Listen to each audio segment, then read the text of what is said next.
Hello everyone, welcome to my channel. In this video we will do poem Dust of Snow by Robert Frost. So let's start. First I will read the poem and then explain. The way a crow shook down on me, the dust of snow from a hemlock tree has given my heart a change of mood and saved some part of a day I had rued.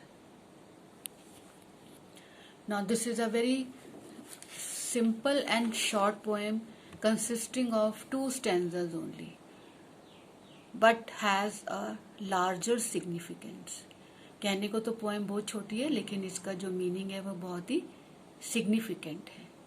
So let's explain. अब poet in the first stanza, अब first stanza में the poet is trying to convey a very simple movement. अब simple movement क्या है? The way a crow shook down on me.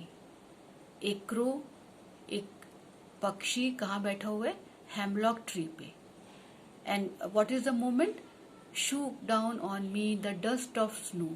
Dust of snow का मतलब flakes of snow, particles of snow. जो जब वो movement करता है तो it comes down on the poet. तो वो क्रो की मूवमेंट से particles of snow falls on the poet. This is the small movement. Now in the second stanza, this simple moment, falling of snow or dusting of snow on the poet, has given my heart a change of mood. तो उसका जो mood है वो change हो जाता है. Earlier his mood was not happy. He was in a very sad mood. But the falling of or the dusting of snow changes his mood. And saved some part of a day I had rued. और उसके उस दिन का कुछ हिस्सा जो वो regret कर रहा था कि आज मेरा साथ, he was not feeling that good, he was regretting something, so that small moment made his stay. Now at a broader approach, the poet, generally what happens is, the crow and hemlock tree. अब जो bird use हुआ है crow और tree कौन सा? Hemlock tree. Generally they are associated with negative thoughts and inauspicious. They are considered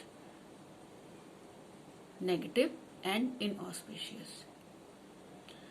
now the question is why did the poet use them? He could have used other birds and other trees which are known for their being beautiful, and there are other birds like cuckoo, nightingale. The poet could have used it, but no, he preferred to use crow only. So what does the poet try to convey? Here the poet is trying to convey, he's trying to convey a message that seemingly dark things which are generally associated with sorrow, even they can make us happy and bring joy and hope. What matters is our attitude, how we look at the things around us. God has created everything beautifully. God did not differentiate that this crow is, this bird is associated with auspiciousness and this bird is not. He generally, the God created everything irrespective of any differences. It's the man only who differentiate between so and so. So the poet is trying to convey that dark things can make us happy and bring joy and hope.